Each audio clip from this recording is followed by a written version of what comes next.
Tonight on CBC Vancouver News. All the pistols we have here were out on display. They've all been purchased in the last 24 hours. An increase in gun sales, why local stores are selling out. Also, another seemingly random attack in the Lower Mainland. A woman stabbed inside a superstore in Surrey. It would be the same as if you and I got in an SUV and drove up to Kamloops. And the carbon footprint being left by our local hospitals and how two doctors are trying to curb it. This is CBC Vancouver News.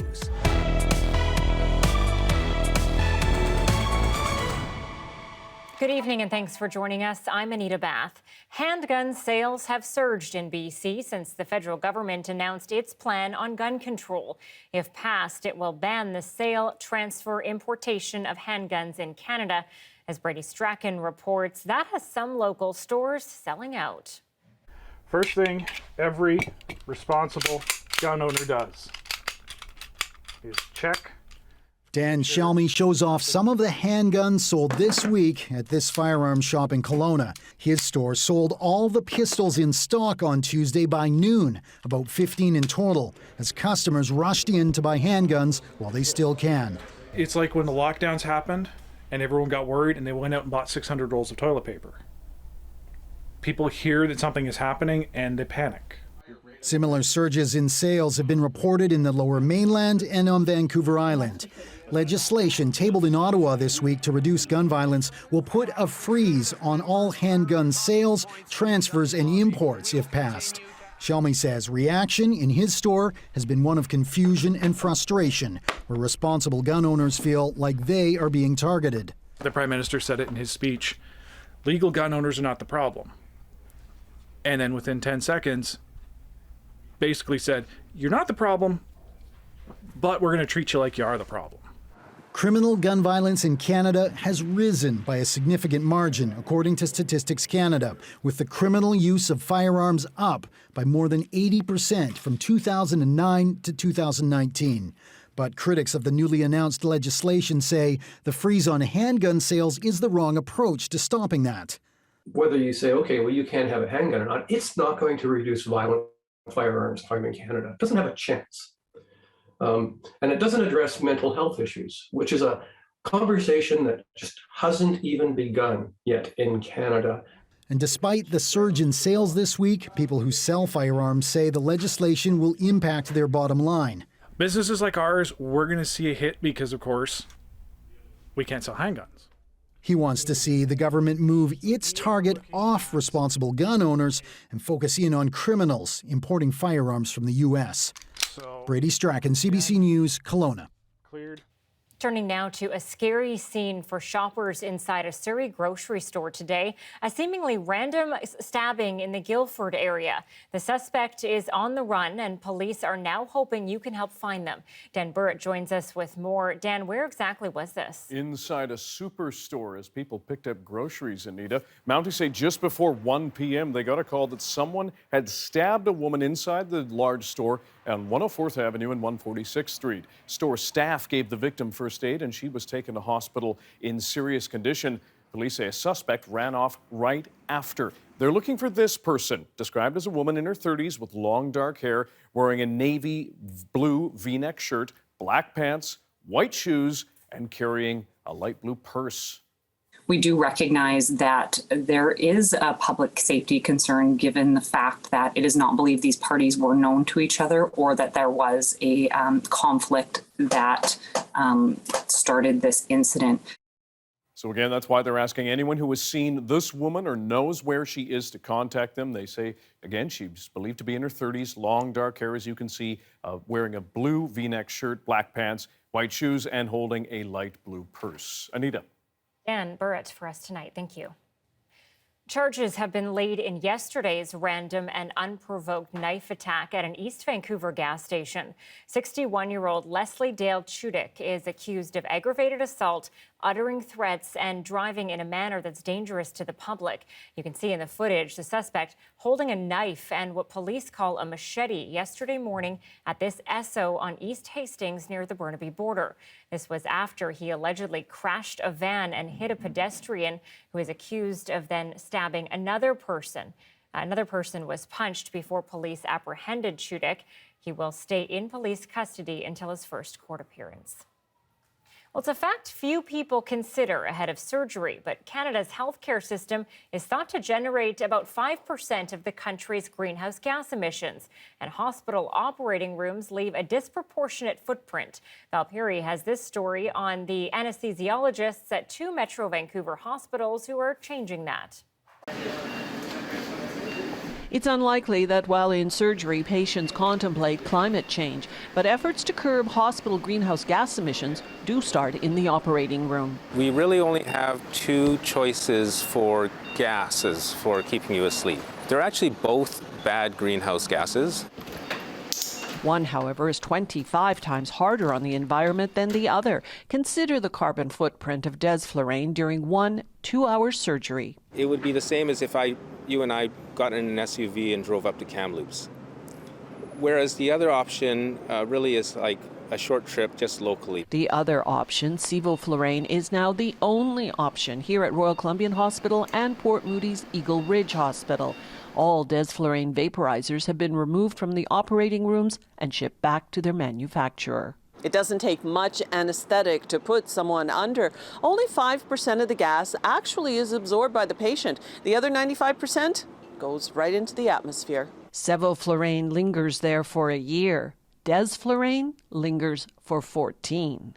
It is a small step. It's an important step in the context of healthcare, and it represents this growing movement of healthcare providers and other professionals looking out for climate impacts. The University Health Network in Toronto has implemented technology to capture anesthetic gas the patient doesn't absorb and then sends it to be recycled.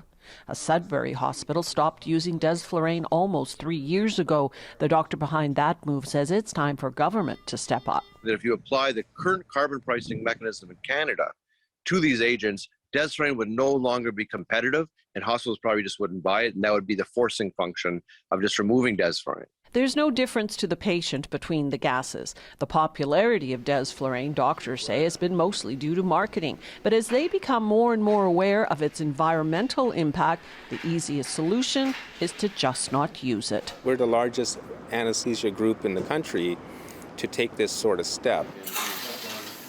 Val Puri, CBC News, New Westminster. The cause of a deadly fire in North Vancouver remains under investigation tonight, but a senior who lives in the building says he and his family have been complaining about appalling conditions inside the nonprofit complex for years, long before the fire ripped through this week. As Yasmin Gandam reports, 90-year-old Peter Phelan has called the Silverland Apartments home for almost 15 years and has been pushing to get problems fixed. The grass will never get cut. For Peter Phelan, his home is everything to him. This place could be a paradise. But for the last few years, the condition of the building has deteriorated, and he says it's starting to rot. I do not have friends come here. I'm too embarrassed to have them drive up and see this building. Phelan says there are rats in the building and signs of rot on the walls and balconies. Shopping carts and garbage bins are also scattered across the entrance of the complex. It's a shame because the location of the building itself and the community is wonderful. I do understand some of their plight here. They haven't any money. The building is subsidized by BC Housing and has been the responsibility of the nonprofit Lowland Senior Housing Society. In a statement to CBC, BC Housing says they are helping the Lowland Society to fund major repairs. Phelan has been hearing of those repairs for the past 3 years, but says so far it's been all talk and no action. Look at the building.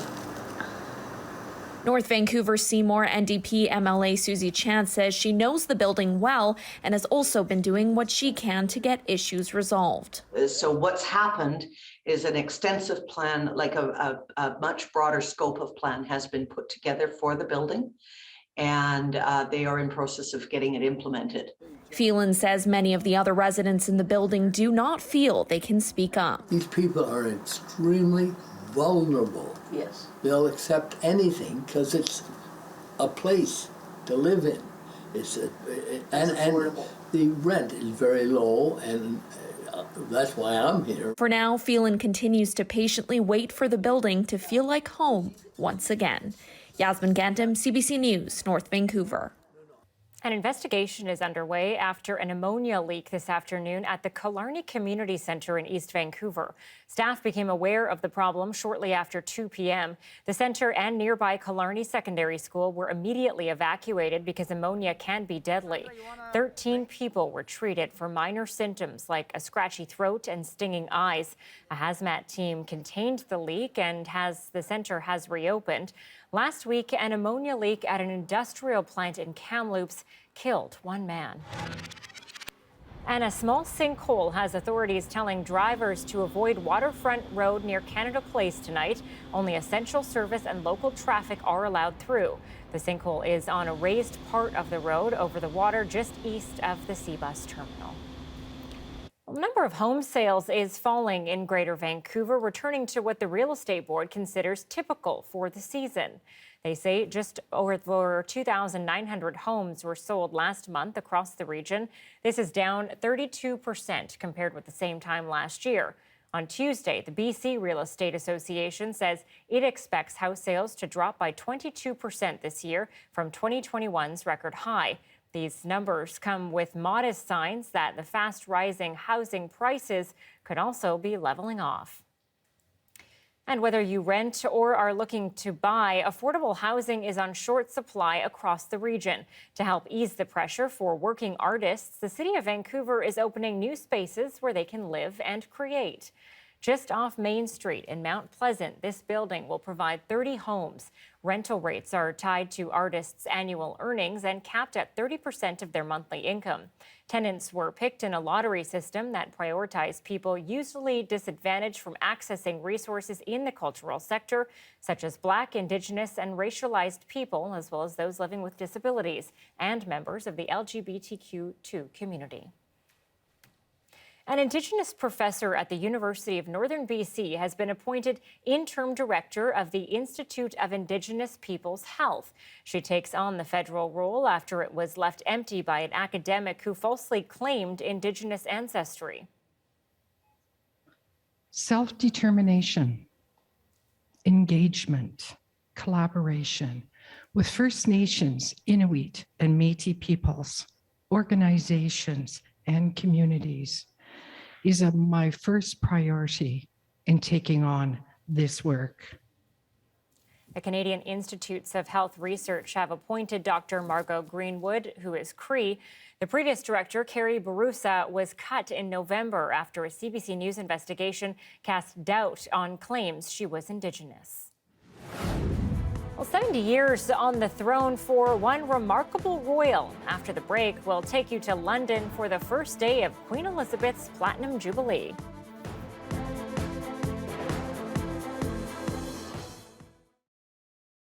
Thanks for watching our commercial-free live stream. A group of volunteers came together in Saskatchewan to create a stunning piece of art. It's a community quilt that is now on display at the museum in town.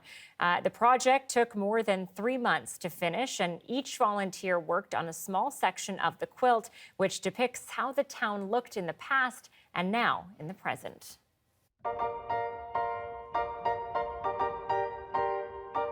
We had a new member on our museum board, a lady who moved a few years ago to Gravelburg, and she's an artist. And she suggested that we would make a community quilt. And I did not really have an idea what she meant with that, but when she came with her proposal, she took pictures of the museum and made a drawing out of it and said, we're gonna make this with volunteers and recycled material.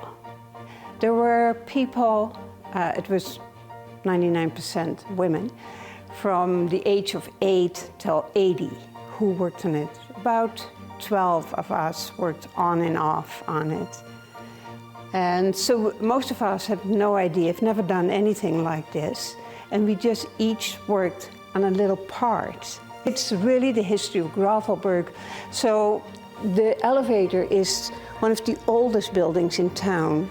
And then to the left is how Gravelburg used to be in the past. So that's more the grays, the darker colors. And this is how Gravelburg is now. More color, we got a new school, we got the semis, you know.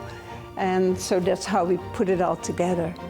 And it took us about 3 months to make the quilt. So if you look closely, you see there's flowers in there. And when we did the unveiling, one of the little girls was there. And she said, "Oh, I did the flowers," you know, and so she was so proud that she was part of it. So then they all signed on the back of the quilt. So, you know, in 100 years from now, they're proud that they, or show their grandchildren that they worked on it.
A Port Alberni dog is lucky to be alive after a run-in with a cougar last night. Now conservation officers are on the lookout for the predator. At around 9 p.m., an owner let his dog Alaska outside when the cougar pounced. The man rescued his Boston Terrier by kicking the big cat away. The attack happened in a residential area along Timberline Road. Conservation officers are asking people to stay away from the area. And the BC legislature is wrapping up its current session ahead of a summer break. But while the NDP government might be ready for that pause, it's still under pressure to deal with a shortage of family doctors and housing affordability. As Mira Baines reports, the BC Liberals and their new leader are vowing to keep the heat on all summer long. The last days of the legislative session finished with debate over budget estimates. We have been working on building out our primary care networks. Spending on the new Royal BC Museum, which has a price tag of $789 million, emerged late in the session after it was announced last month. Opposition leader Kevin Falcon, who was elected as an MLA and returned to the legislature, wasted no time focusing on the huge cost. So mark my words, Friday, May the 13th is the day that the NDP really have signed their own death warrant as a political party. If they continue to go ahead with that, this will be their fast ferries, and this will bring their government down. The issue seemed to steamroll over significant changes to lowering childcare costs, building more infrastructure, bringing in home buyer protections, and dealing with climate disasters, including flooding and wildfires. Our government's doing everything we can to deal with the issues that matter to British Columbians. The opposition is going to do its job, which is to ask questions, and our job is to govern in the best interests of the people of this province. The attacks on the government's performance were two-pronged, with a crisis in healthcare growing. Doctors and nurses, both heading into contract negotiations, held rallies demanding action. The shortage of family doctors and long lines for walk-in clinics had the Premier on the defensive and losing his cool. Do you want a headline or do you want action? As we head into summer, there are concerns over wildfires and flooding. Political parties are also focused on a possible by-election in the coming months for Surrey South. It's a test for the NDP government and the BC Liberals' new leader. Mira Baines, CBC News, Victoria. Well, it's a grand celebration in the UK, marking Queen Elizabeth's Platinum Jubilee. Our Chris Brown is in London as the nation pays tribute to the monarch's 70 years on the British throne. On a day when Britain looked its best, the most significant moment came on the balcony of Buckingham Palace, featuring 4 generations of royals. The Queen's big smile conveyed more than any words could. The day began with the over 260-year-old tradition of trooping the colour. Prince Charles, Prince William, and the Queen's daughter, Princess Anne, led the procession to Horse Guards Parade. The Queen used to ride herself or come by carriage, but at 96 years old, on this day she watched with her cousin, the Duke of Kent. This is Britain's first Platinum Jubilee and maybe the only one ever. For some here, it's a chance to say thank you to the Queen for a job well done. For others, it's almost a farewell. These Canadians hope not. There's plenty of life left in the old girl. Definitely. She's not on her way out. I don't care what anyone says. I saw William and I saw Charles and I saw the little kids. It was awesome. The Queen appeared most engaged by the Royal Air Force flypast, although it was her great-grandson, 4-year-old Prince Louis, who had one of the most photographed moments as he covered his ears from the noise of the aircraft. All in all, a strong display of the monarchy's future is what the Queen was striving for, says this royal expert. We've got 3 heirs to succeed her, Charles, William, and George. So the monarchy actually in that respect is in pretty good shape. I think that's the Queen projecting that image of unity, a big family, a family united. To end the day, another spectacle with thousands of beacons lit across the Commonwealth, including one atop Canada's High Commission on Trafalgar Square. The Queen in Windsor pressed a button to light the centerpiece, a giant sculpted tree outside of Buckingham Palace. Chris Brown, CBC News, London.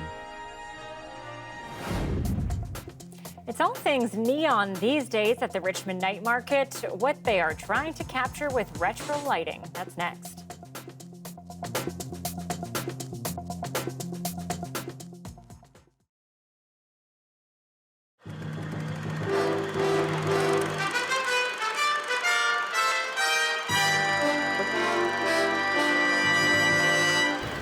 The Royal aircraft arrived in Vancouver this morning bang on schedule at 11:30. Punctuality is a trademark of Royal tours. A small crowd was on hand at the airport to greet the Queen, Prince Philip, and Princess Anne. So also were Governor General Michener and Mrs. Michener, Prime Minister and Mrs. Trudeau, and Premier Bennett of British Columbia. The Queen was looking relaxed and fit and showed no evidence of the cold which has been bothering her for the past 10 days and which for a time caused official concern that she might not be able to carry on with her 9-day tour. The royal party was greeted first by the Governor General, Mr. Michener, then by Prime Minister and Mrs. Trudeau. The weather was perfect, clear skies with temperatures in the low 60s.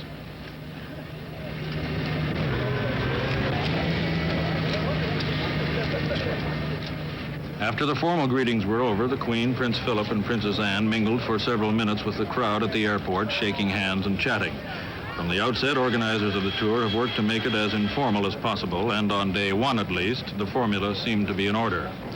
From the airport, an hour-long motorcade downtown to Vancouver Harbor and the Royal Yacht Britannia. The size of the crowd along the entire 15-mile route amazed everyone. Estimates varied from 30 to 75,000 people.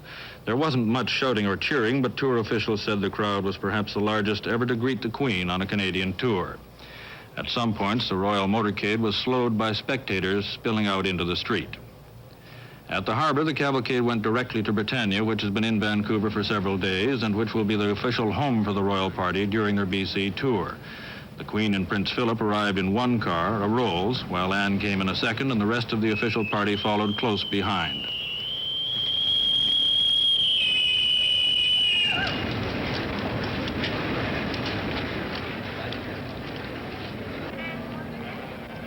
Accompanying the Queen aboard Britannia were the Governor-General, the Trudeaus, and Premier Bennett and his wife. The ship cast off immediately the official party was aboard. Again, an enormous crowd was on hand to see them off. The royal yacht sailed under the Lions Gate Bridge and out into the Strait of Georgia for a 6-hour voyage to Victoria. Tonight, the Queen spent a relaxing evening aboard the yacht. Her only official engagement in Victoria was a brief visit to City Hall for a meeting with civic officials. Tomorrow, the first day of what promises to be a tightly scheduled and hectic tour. Mike McCourt, CBC News, Vancouver.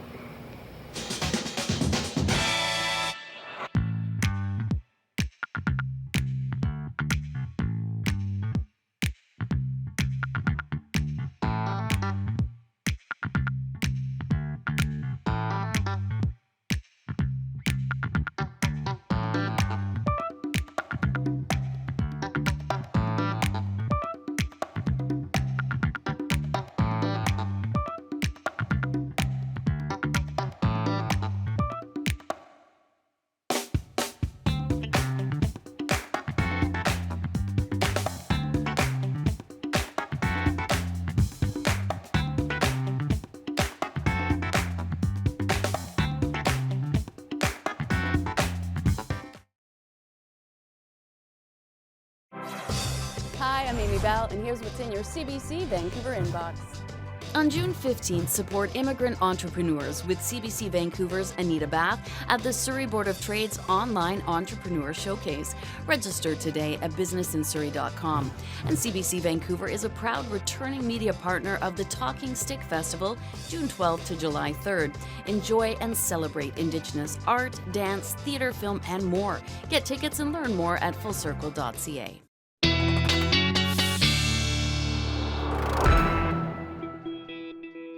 Meteorologist Johanna Wagstaffe joins us now with the forecast. Joe, what a beautiful, okay, it wasn't a beautiful day, but it was a warm day, so it felt beautiful.